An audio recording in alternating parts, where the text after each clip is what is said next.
You're listening to the Hour of the Time. I'm William Cooper. Good evening, ladies and gentlemen. Good evening. You're on the air. Good evening, Mr. Cooper. There's a Moondog here. You may recognize my voice from other places.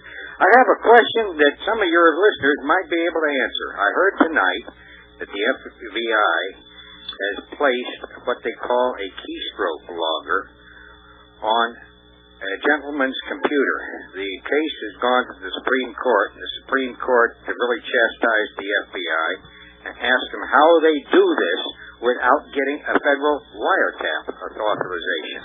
The FBI refused to say how they do it because it's a matter of national security, so to speak. I know nothing about this. I don't even own a computer. I'm just wondering if some of your listeners could possibly enlighten us on this. I can tell you how. It's called tyranny.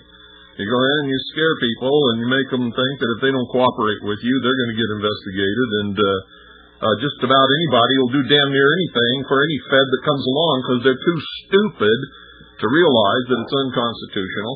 And that when they allow it to be done to somebody else, they've all, when they take freedoms away from somebody else and protections away from someone else, they've also stripped themselves.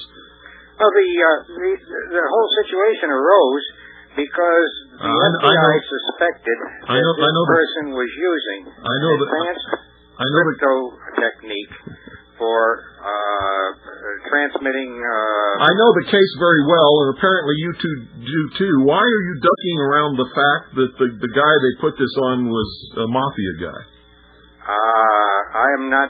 Hey, if they can do it to him, they can do it to us. That's right, but what I want to know is why are you dancing around it? Why didn't you I didn't know he was a mafia guy. I know he had an Italian name. Then how do you know so much about this case? I just heard it on the radio about an hour ago. Okay, well, he's a mafia guy. He's a member of the mafia. There's no doubt about that. They're investigating him. It doesn't make any difference.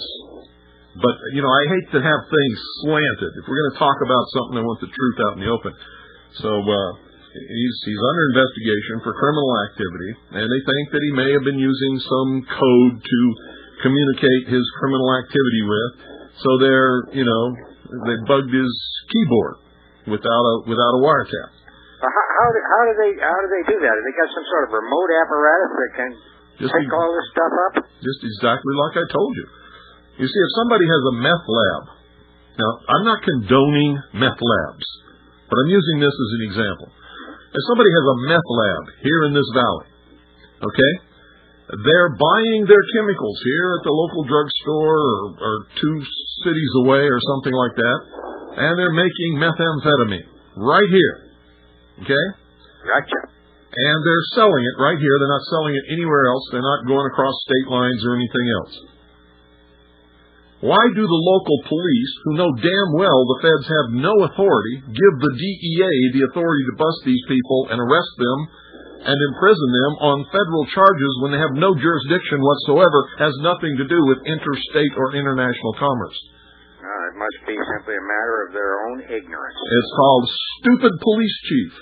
It's called a police chief who's really working for the feds instead of the community, and whenever he does that, he's declaring himself incompetent. In other words, he's saying to his community, I don't have the competence or the knowledge or the skill to handle these drug problems, so instead of trying to figure out how to get that and keep our jurisdiction and not have these incursions by the federal government outside their jurisdiction, I'm going to call them in and let them handle it because that's the easy way out and it makes me look good. That's lazy, too, besides being stupid. It's also treasonous. Yeah, I hear you. To the state of Arizona. He's allowing an outside jurisdiction to impinge upon the sovereignty of this state. Well, my real question is, how did the feds manage to get a hold of the keyboard signal without actually connecting physically with copper to the computer? Well, that I don't know, but I bet you there's a 14-year-old kid out there who knows enough about computers that he could probably give us the answer in about 10 seconds flat. Well, that's the guy I hope calls next or within the next hour. Okay. Hey, I've said my word. I'll get off and let somebody else get in. Thanks for calling. Good question. Real good question. How are they doing it? And why are they getting away from it? Yes. Gestapo, that's what they really are. 520-333-4543 is the number. Be taking your calls for the whole hour. Good evening. You're on the air. How you doing, Bill? Good. Yeah, I got like a question on a topic about that I know that brings smoke that comes out of both your ears and stuff. But what that is the elimination of the income tax versus the flat tax. And I know that you say like with the income tax that it's unconstitutional and stuff. And I myself, it's not only unconstitutional, but there's no law passed by Congress that requires me to file and pay it. Right. I've put out a challenge for years now. Not one person can produce such a law. And see, my problem with that is that what about the revenue to provide for a defense, by the federal government? That's not my problem. My problem is making sure that a Hitler doesn't take over this country and cause us to come under unconstitutional despotic rule. The Constitution gives the government the means to do what it needs to do within its own jurisdiction, including taxes, excises, levies, imposts, duties, all kinds of things. They could even conceivably go into business, and they've already done that, we know. Right. But are you trying to say that we should ignore the Constitution? We should throw our freedoms away so that we can have, what was it you said? Provide for defense. The main role of the federal government is to provide for defense. No, that's not. Purposes. That's not the main role of the federal government. It's not the main role at all. Well, it's constitutional, isn't it? See, my point is that the only standing military. We're not living in 1890 anymore, and then we have countries like so what? North Korea, so what? And China, and Iraq. So what? So what? We have a law. It's called the Constitution. I understand that. I understand your point completely. I'm not disagreeing. It's not a point. It's the law. They have to stay within the law. If they're not within the law, then they're committing treason. They have become despots. They become tyrants. They are no longer our government when they do that. And I don't care how they justify it. And I don't care how many of you misinformed people who don't care about your Constitution or your rights or your protections under the law want to know how they're going to pay the military. It's not my concern. My concern is that they don't destroy the Constitution, take away our rights. Yeah, it's a conundrum, you know what I mean? I agree with everything that you're saying. I don't want to... It's not a conundrum. It is not a conundrum. It is not a conundrum. It is not. They are required by the law, the Constitution, to stay within the limits and the restrictions of the Constitution. I agree. If they can't do it, then they don't have a military, or whatever it is they're trying to fund that they don't have enough money for. We have militaries in the states. We have the militia. We have the National Guard. Yeah, but the problem is, look what Clinton, during the Clinton years, the Chinese actually used money to influence the election in '96 and stuff by buying up officials and so forth, Yeah. What's that? The problem with that is that... What's that got to do with income tax? Well, the point being is that the Chinese are making the move with Hudson Whampoa, with the Panama Canal, and moving into our hemisphere. I'm going to ask you again. I'm going to ask you again. What's that got to do with the income tax? For providing a defense. Who's like China and North Korea? Who's in charge of the defense? Who's in charge of the defense? Yeah. Who's the commander? Who's the commander in chief? Bullshit. President. Okay. Now, who bought the president?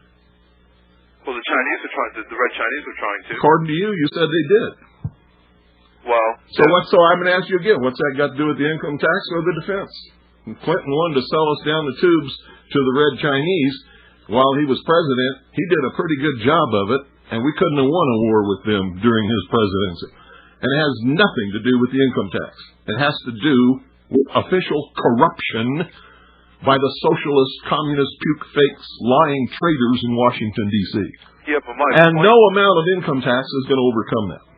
Yeah, but what I'm trying to say, though, is that I don't support the income tax per se, but all I'm trying to say is that there's got to be some kind of revenue stream to provide for defense against that type against countries that are hostile to our interests. Have you ever read the Constitution?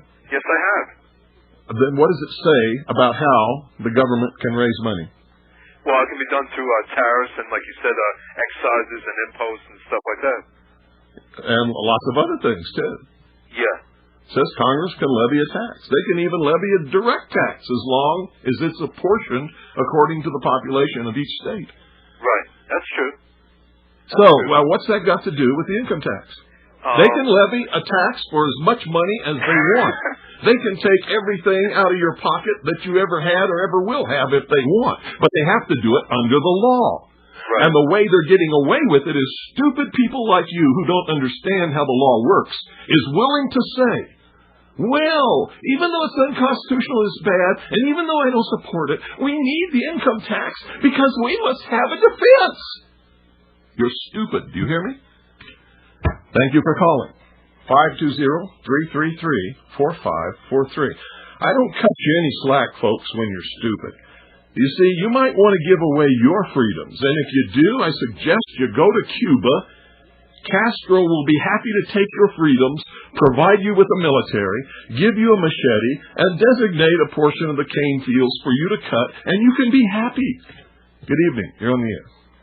Hello, Mr. Cooper. This is Marie from Colorado. Hi, Marie. Hi. When you took your vacation at the end of June, the beginning of July, one of the broadcast programs that WDCQ ran was the program that you had where you asked people to call in and tell you who they were going to vote for and just a brief why. And sometimes you'd ask them, like someone who said he was voting for Howard Phillips or another person who said they were voting for Charles Collins or something like that. Yeah. You asked, do you really think he has a chance of getting in? And that person paused for a moment and then he said, well, I think if enough of us vote for him, yes. And then at the end of the program, you told us to all look at Article 2, Section 1 in the Constitution. Right. And that everything is basically, your vote counts at the local and state level, but the Electoral College is the one that puts the president in. That's exactly right. And my husband and I were rather surprised at that. So we have this little booklet that has the Constitution, Bill of Rights, Declaration of Independence, and it came from Liberty Lobby, and we picked it up at a gun show. Uh-huh. And so we looked it up, and sure enough, I read it all out loud to my husband, and we were there like, wow, we actually, as citizens, should be more involved at the state level where everything really counts with this electoral college. That's right. And we were really surprised because you never hear anybody promoting that. Well, you know why? Because very few people, until I started challenging people in this broadcast many years ago, very few people in this country have ever seen a copy of the Constitution, much less read it. They don't even know what their country is. And the only place you can find it is in that document. That is where the United States of America dwells. Nowhere else. Yes, that's true. So anyway, I have this little booklet of the Constitution out, and you are right when you said it's not very long, and it's written in plain English, and so it was on the kitchen table for a couple of days, so I picked it up and I read it. And I was very, very impressed. You're right, it's not long, and it is in plain English. Yeah. But what really impressed me, and I just have to tell you this, and folks, if you haven't picked up a Constitution yet, read it. You'll be very impressed. Article 1, you don't go too far into it, just Section 8, it's the duties of Congress. Right. And it's like, wow, is that all they're supposed to do? That's all they're supposed to do. And look at all the other stuff they got their fingers into. Yeah. Where they don't belong. Exactly. There's nothing in there about they're not, my goodness gracious, they're not supposed to blackmail the states into doing what they want them to do. There's nothing about being involved in education, in child care, and absolutely nothing in social services. Actually, the Constitution forbids it. The Constitution says that not any of the states can make a treaty with any other state. Yes.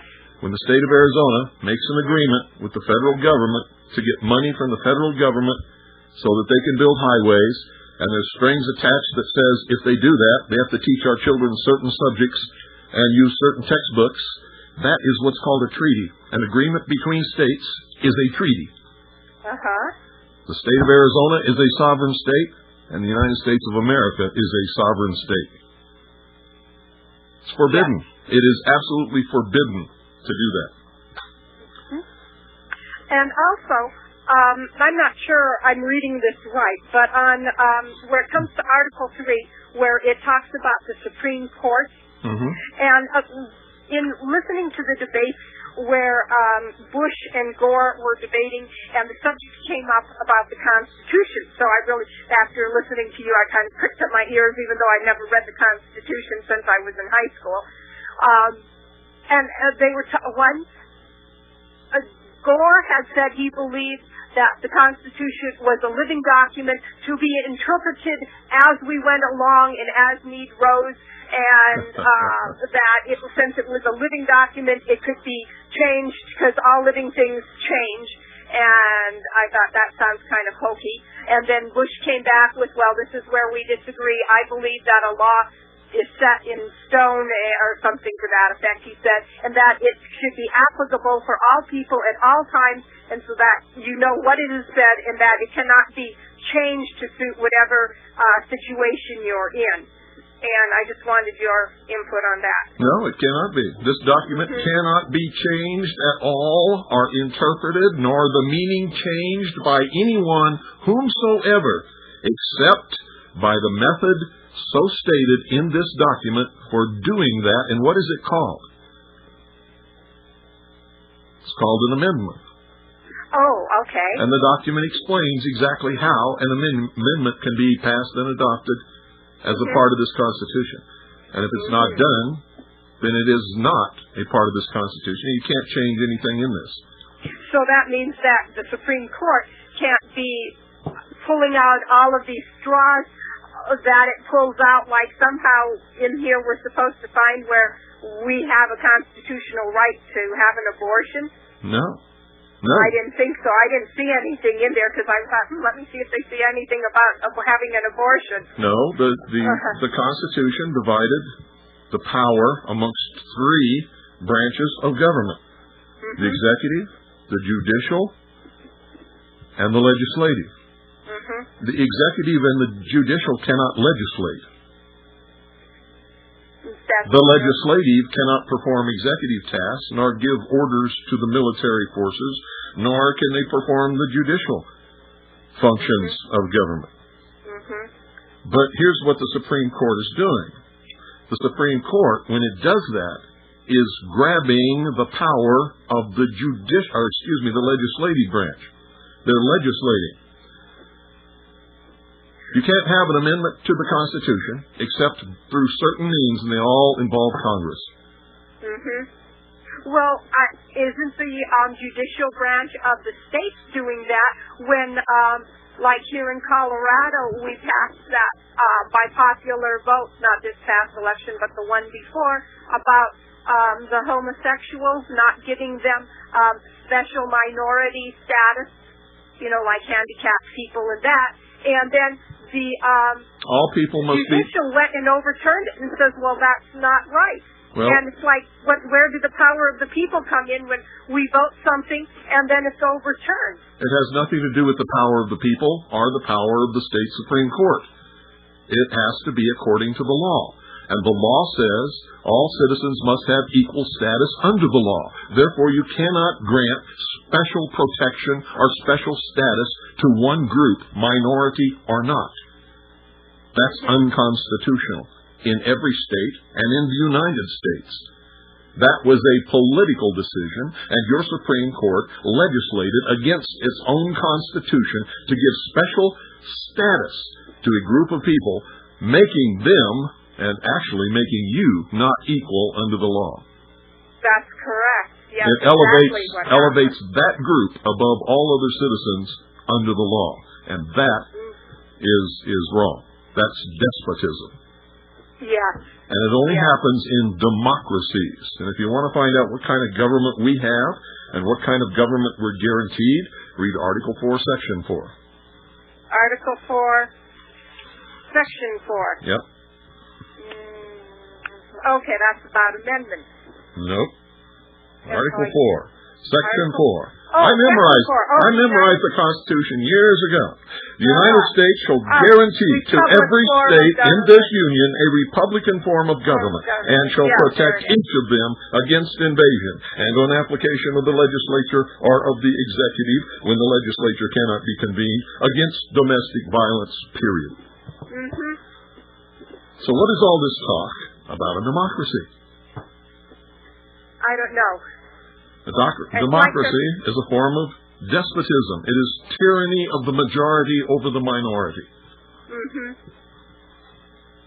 Yes, and what people don't seem to understand, like here in the news, at least our local news here is talking about how they're going to try and keep up this wave of trying to change the electoral college, so the president is voted in by a direct vote of the people, and what people don't seem to realize is the pressure that can be put on them and manipulated, like you read in all of these different foreign countries all over, some with people standing out there with machine guns knocking on your door, your place of business saying, hey, you better vote such and such a way. And here in the United States, you think that can't happen here?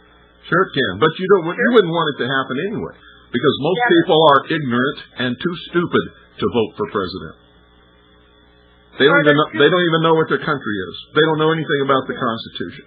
They don't know when somebody's a good candidate or a bad candidate. They haven't got the slightest idea. They vote from emotionalism, or because somebody looks nice on television, or they like the way they sound, or they're telling them they're going to give them something. They're not voting in the best interest of their state, their community, or of this country.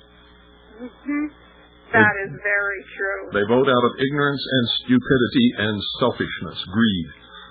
Oh, especially. The founding fathers knew that. They wrote about it. They talked about it. That's why they gave us the Electoral College. And the electors were supposed to be chosen by the legislatures.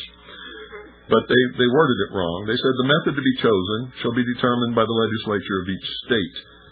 When what they really intended or meant was that the legislature choose the electors in order to more properly represent the sovereignty of the state and the people who lived in that state.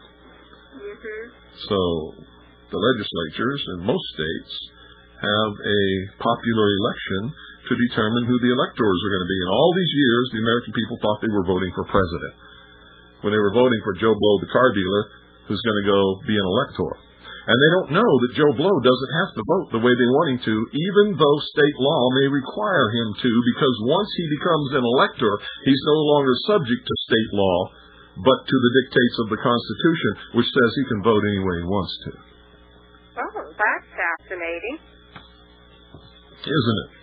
Yeah, it sounds like I should go and find out where I could get a copy of our state constitution to find out what it says. That's right, because I'll tell you something that you don't understand, and most Americans don't understand. Uh-huh. Your first loyalty is to God. Right. Your second loyalty is to your family. Yeah. Your third loyalty is to your state. Your fourth loyalty is to the United States of America. Then, in our textbooks, the Civil War is written up all wrong. It was originally called the War Between the States, and it had nothing to do with slavery. It had everything to do with states' rights and whether the states had the right to secede from the Union when they didn't agree with everything that was happening. No, that's not true. Then what is the true? States did have the right to succeed from the Union, and they did, and nobody was stopping them, and everything was fine until a bunch of people who wanted to have a war with the Union fired upon Fort Sumter in Charleston Harbor. So as long as there wouldn't have been a first shot, if the South had never fired on the North, there would never have been a Civil War, period. That's fascinating. It sure is. Yes, it is. They're teaching junk in our schools, lies, crap. They teach blacks that the Civil War was fought over slavery, and the blacks look to Lincoln as their hero. Lincoln didn't want to free the slaves. In fact, he said that he was never going to do that. Mm-hmm. Until the North got in big trouble. They were on the brink of actually losing the war. The Southern Army was on the doorstep of Washington, D.C. Yes. And the federal agencies were packing up, getting ready to flee to the north. When Lincoln gave the Emancipation Proclamation in the hopes that the slaves would rise up against their southern masters. But it didn't happen. No. Almost everybody in this country is laboring under lies, deceptions. They're ignorant. Yes. And because they're ignorant and because they don't care about the truth, that makes them stupid in my estimation. And just one more thing, and then I'll get off and let somebody else talk. But I also read in here in the Bill of the Declaration of Independence, and it lists many reasons why the colonies felt they had a right and a duty to before God and their fellow citizens, that they should go and be separated from Britain. And I'm reading some of this stuff, and I'm thinking, you know what? A lot of this most of it actually is happening today. And hundreds of times worse than it ever did when our founding fathers made that fateful decision. So, anyway, I just wanted to say thank you.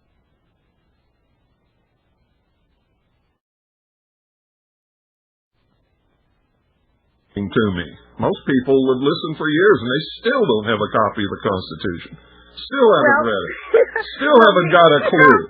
They're still ignorant, they're still stupid, and they're still sitting there with their thumb in their ear wondering, what happened to my country? Yeah, exactly. Okay, well, you take care and God bless you. Thank you for calling. Okay. You're welcome. Bye-bye. Seek ye the truth, and the truth will make you free. Good evening. You're on the air. Hello? Yeah, howdy. Hello? Okay, can you hear me? I've said hello twice. Okay, I'm sorry. What do you want me to say? Well, fans ringing in my ear. The way they do it, Bill, is that, are you familiar with Tempest? Now, what exactly are you The talking about? FBI getting in the guy's computer, Okay. monitoring it. Okay. All computers radiate. I'm familiar with Tempest, but not everybody is. Okay, all computers radiate. If they can get it within the close proximity of wherever the computer was, they just pick it up on the radio. Well, they can see your screen that way.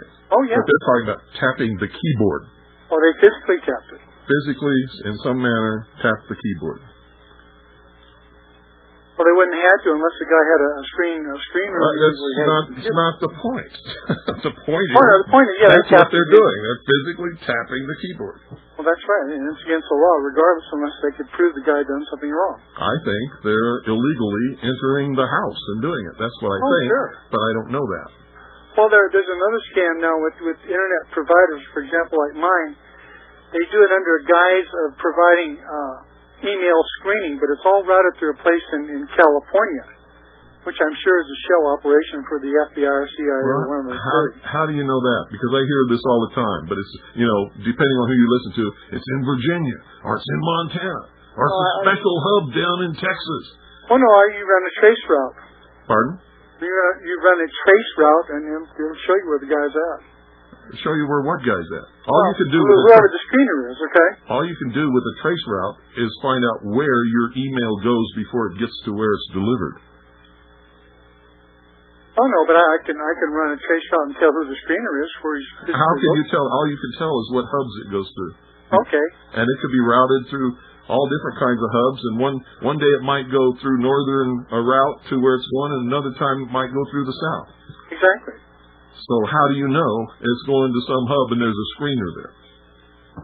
Because I ran the trace route on the provider that does the screening for my ISP, and he is located in, I believe, somewhere in Southern. How do you know he does a screener for your ISP?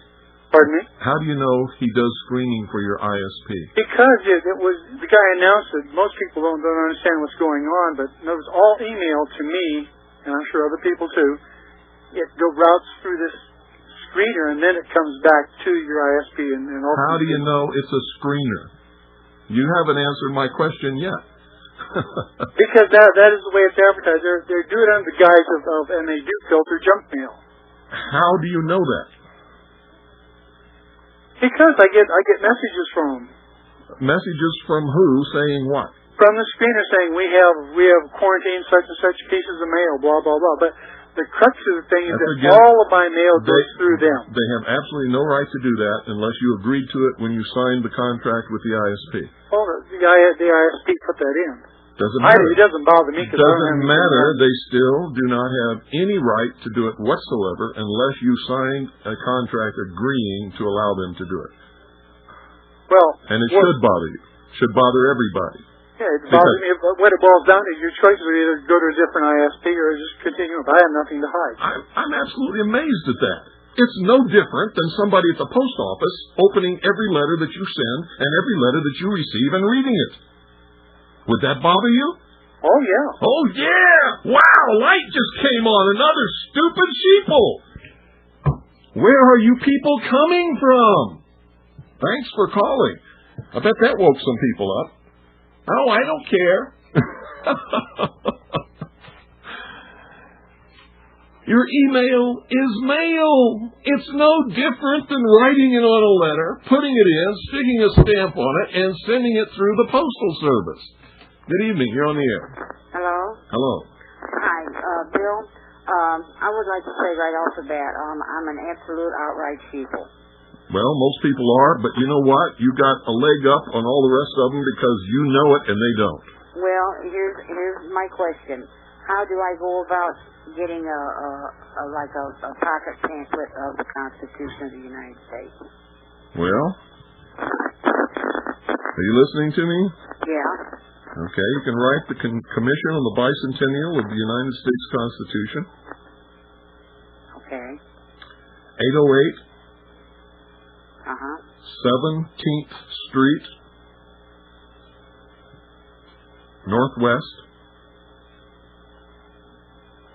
Washington, D.C.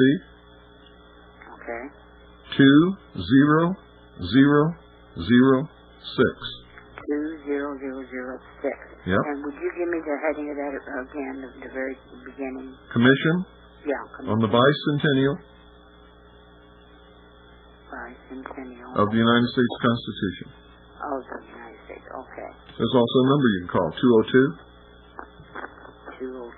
USA -1787.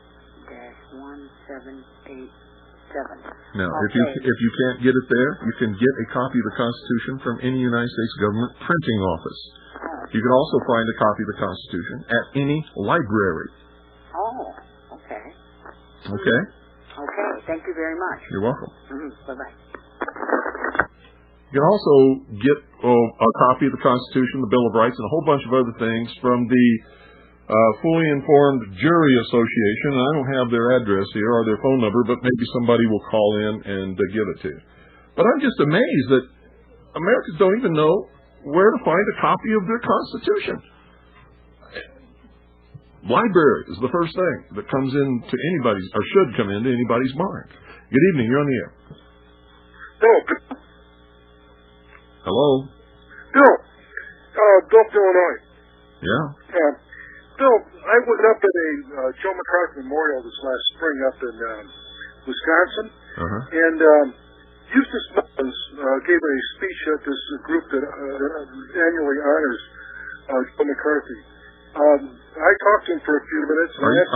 Excuse me, are you on a cell phone or something? Yeah, I am. Get off and call me back on a regular phone. Okay. It's really bad connection. Really bad. Okay, I'll call back. All right. 520-333-4543 is the number. I wish I could have kept him on, but you weren't going to hear what he had to say. Good evening, you're on the air. Mr. Cooper, Carmine from Pennsylvania. Hi, Carmine. The World Almanac has the complete Constitution in it, and the Declaration of Independence, and the Bill of Rights, and all that. Which World Almanac? The one that's used by the Daily News, the one you buy for like $6 at the stationery store. There's lots of different World Almanacs, all printed by different publishers. We need to know the one, because I've got two here that don't have it in it, and I've got another one. It's called the World Almanac. Give me 1 second, I have it right here. Okay. Hurry up.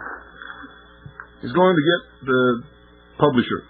All we need is the name of the publisher, so that when they pick up the World Almanac, they can make sure it's the right one. Otherwise, they'll get one that's published by somebody who maybe doesn't have it in there. Because the World Almanac, by definition, is not concerned with politics in individual countries except as statistics. Are you back? Hello? I have to get back to you. All right. And when you call in, folks, to give us information, make sure you have all the information. Okay? 520-333-4543 is the number. Good evening. You're on the air. Hi, Bill. I'm turning down my radio. Joe from Boston. How you doing? All right. I'm going to send you the donation this month. I heard something on the radio which upset me, and you may be interested. I think it was Billy Dean. It was the other night about prepaid legal. I don't know whether you heard it. Some people are having some problems with them, and they're not happy with them. So I just wanted to mention that. They didn't get into it. Do you have the specifics? Only part of it. They talked about stocks, and then it faded out. And talked about what? Something about stocks and how these attorneys are buying stocks in the company and HMOs, and it faded right out. They started to talk about it. Don't spread rumor. No, I'm just telling you what they said on the radio. You haven't told us anything. What you did is come in and you've said you've maligned a company that I happen to know is a very good company, and you can't even give us specifics on what you're talking about. I will try and find out more. Next time, find out before you call. Yes, okay. Okay? I wanted to mention something else about the Sheeple, which you mentioned. I spoke to someone about Congressman Condon. Is that his name? Am I saying it right? Condon? We're not interested in that stuff on this broadcast. Okay, I just wanted to say about the people that we're not even interested. Okay. On this broadcast about Congressman Condon, who is innocent until he's proven guilty. I agree with you. But the thing that upset me is people say it's okay to search your home without a warrant. What do you have to hide? I said, that's not the point, sir. I said, we have rights. People are giving away their rights. I just wanted to point that out. That's because they're stupid. Yeah, I agree with you. 9 times out of 10, they don't even know they have those rights. That's right. Okay, thank you. You hear people all the time banging about, well, I got my Fifth Amendment right. You ask them what they are, they can't tell you. Yeah, I know. Thanks for calling. Thank you very much. Bye. Folks, don't ever call this broadcast to give us information unless you have the information. And I mean all of it. Don't call and recommend a book if you can't tell us who wrote it and who the publisher is and the name of the book. Don't call and cite something that you read in a newspaper article unless you can tell us the newspaper, the date it was printed, and the page in that newspaper. Don't call and start maligning somebody, either a person or an organization or a church or anything, unless you've got your facts straight and can state them. Good evening. You're on the air. Yeah, Bill. It's Bill from Illinois calling back again. I was up at the Joe McCarthy Memorial this last April, and Eustace Mullins was a keynote speaker there, and I got a chance to talk and asked him if he knew you. He said that you guys used to hang out together for a while there. Hang out together? Yeah. That's not true at all. That's not true? No, he just flat-ass lied to you. We were both invited to London to speak at Wembley Hall years ago. And we stayed in the same hotel. And in fact, I read him the riot act because of his racism that came out when we were all sitting around a table there talking. And he just was insulting to a lot of people. Have you read his book, Curse of Canaan? Yeah. What did you think of that? I think it's bullshit. Total bullshit. Well, that's about it. I just want to check up on that because I heard something else. So. Now, it's just not true. No, I've never hung out with him. I've never been his friend. I met him in London. I never talked to him very much. I was at a large table where there's a whole bunch of people sitting when he just absolutely insulted a lot of people at the table who were not of his race. Really? Yeah. Well, it was disgusting. I believe racism is a plague upon the human race. Well, it's a plague. I don't believe it at all. I pretty much, my business, I work with everybody. And there's two things in this world that cause most of the problems that everybody, well, three things actually, most of the problems that we ever have, whether they're on an individual local level, or a state level, or a national level, or an international level, and that's greed, religion, and racism.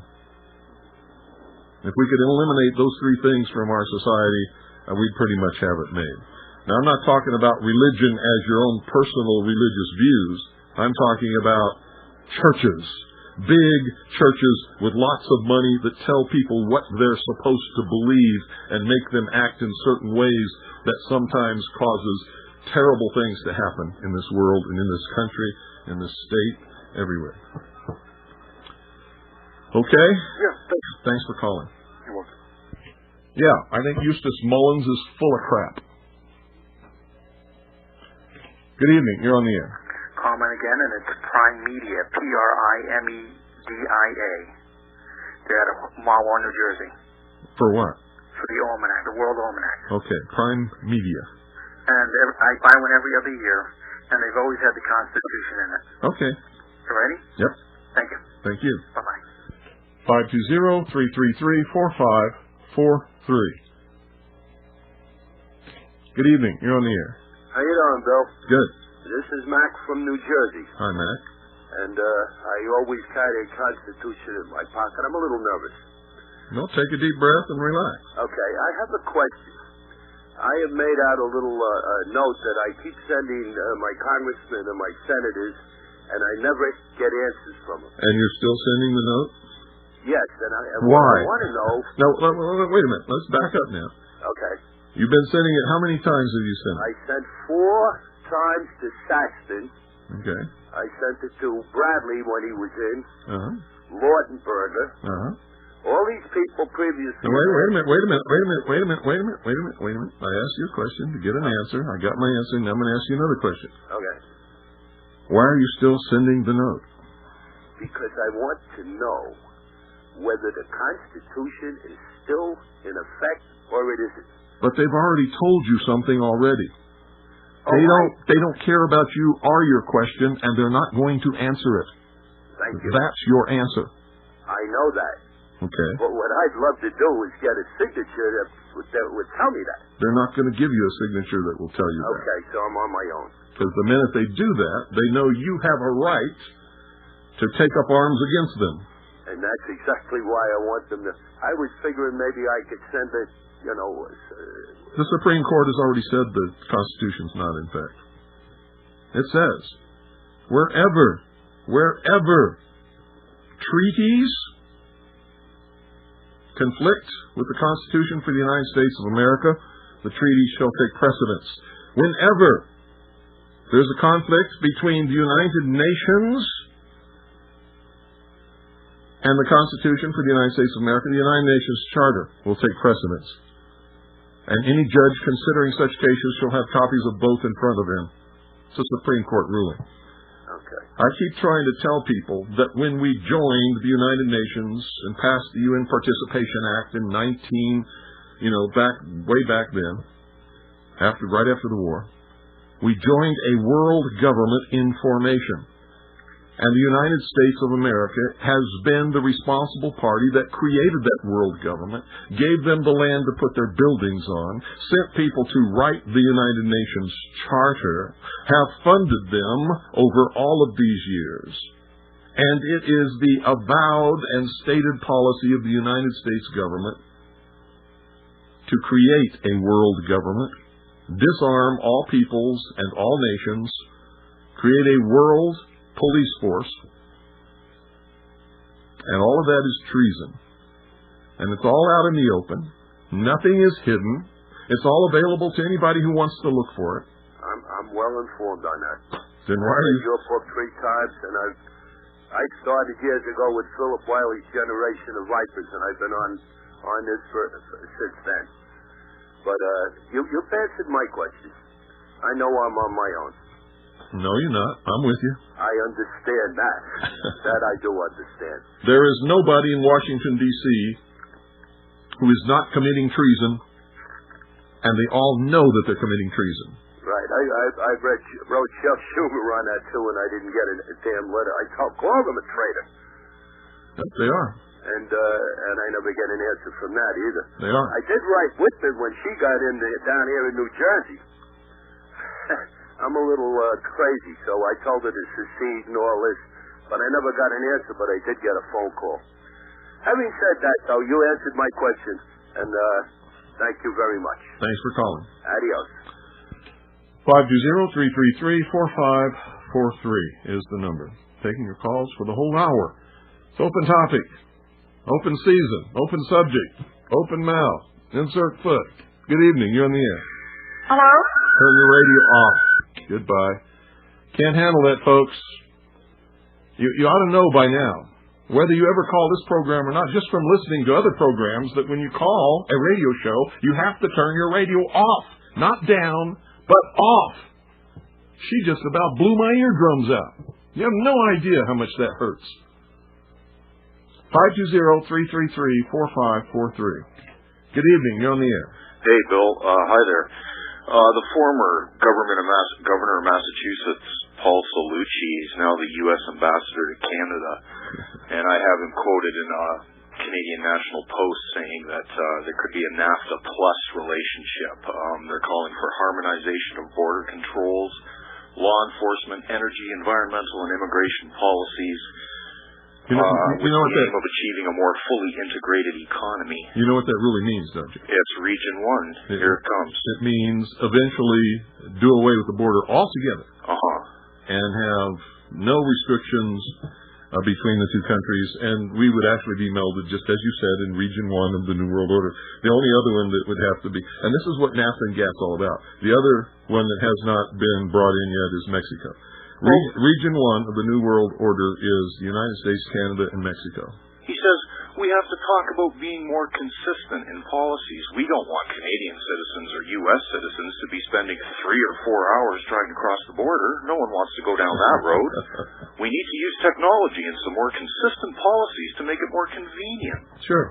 Yeah. Well, you talked about that over 10 years ago, but that, here we have it in, I told everybody. The impetus is there, and we know it. Yeah, I told everybody that it would absolutely happen. Do you know when GATT was first signed? Yes. When? 78? Nope. In the 1920s. Oh, I didn't know. 1978 was just an update, a revamping of GATT. That's why it's always been easier to go across the Canadian border and easier to stay longer than it is to go across the Mexican border. Right. And stay. GATT's been enforced since the 1920s. Fascinating. Yeah, isn't it? I loved your response earlier to the caller about his email being quarantined. Yeah. That was hilarious. Well, it ought to be hilarious. I couldn't even believe that I heard it. No, me neither. It was funny. Thanks, and good night to you. You're welcome. Thanks for calling. 520-333-4543. Don't forget, folks, when you call, turn your radio off, please. Good evening. You're on the air. Yeah, Bill? Yeah. Yes, I just purchased a real interesting book. It's John Quincy Adams, Letters on Freemasonry. And I'm really amazed at some of these forefathers' ability to express the king's language. I mean, it's absolutely amazing. Nobody understands the language today, and one of the reasons is so that you won't understand the law. These guys are, this John Quincy Adams, he's brilliant. He's an amazing writer.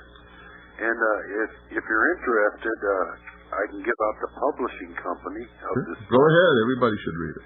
Okay. I don't want to plug anybody. I can tell who I got it through. Is that all right? No, just give the name of the book, the author, and the publisher. All righty. And they get the book from their own sources. Okay. John Quincy Adams, Letters on Freemasonry. And it's Rivercrest, that's all one word, Publishing. 1708 Patterson Road. All they need is the name of the publisher. Okay. Who's the author? Oh, John Quincy. I'm sorry. Well, yeah. Well, it was his. I've got the book, and I'm asking you who the author is. Yeah. Well, okay. Well. Go ahead. Yeah. It's it was by John Quincy Adams, according to the guy who's putting out the book, who's reprinting it. It hasn't been available to the public since. Like 1847. Well, here it says, Letters on Freemasonry was originally published in 1833 as Letters on the Masonic Institution, This uncut, unabridged, and unrevised edition was published under its current title in 1847 by T.R. Marvin Press in Boston. And it talks about John Quincy Adams and his respective letters to other members of this state back in the Union then. Who was John Quincy Adams? Pardon? Who was John Quincy Adams? John Quincy Adams was the son of John Adams. Very good. What else is he? President. There you go. And I'm about a half of a sheeple. And I'm really starting to... Hey, that's okay. You know, this is amazing. I could never have learned what I've learned, and I could never be doing what I do now unless at some point I realized that I had been ignorant all my life, that I'd been relying on other people to tell me the truth, and they hadn't been doing it, and that I was a sheeple, and that I was stupid, and I had to change that. And before I did those things, I could never have made any changes or learned what I've learned and be able to pass that on to my listening audience and many other people. Common sense. I mean, if a person's a stupid person, but people is to get themselves an education. You'd be amazed at how people resist that. Yeah, I know. Yeah. We're out of time. Okay. Thanks for calling. Thanks a lot for your encouragement. You're welcome. All right. Well, folks. Oh, my goodness. We're out of time. And so, good night. God bless each and every single one of you. Good night, Annie, Pooh, and Allison. I love you.